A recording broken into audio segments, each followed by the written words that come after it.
Endi bir sehrgar bir insonni sehr qilaman desa, ana shu sehr qilinayotgan insonni bir a'zosi kerak bo'lar ekan. Yo tirnog'i, yo sochi, yo surati, o'shaning uchun ham har bir rasmga tushavermaslik kerak.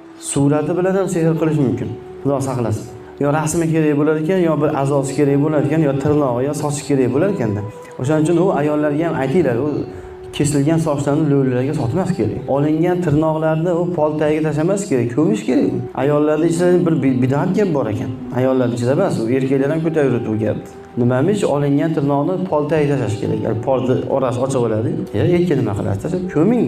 Iloji bo'lsa ulug'lar aytadiki, mana sochingizni oldingizmi, tirnog'ingizni oldingizmi, uni ikkiga bo'lib qo'yish kerak deydi. Olingan tirnoqni ham bir xil yo'ldan butun oladi tirnoqni. Butun oldingizmi, ikkiga bo'lib oling tirnoqni. Sochingiz to'kildimi, boshingizdan o'shani ham bir 3 ga 4 ga bo'lib olish kerak deydi.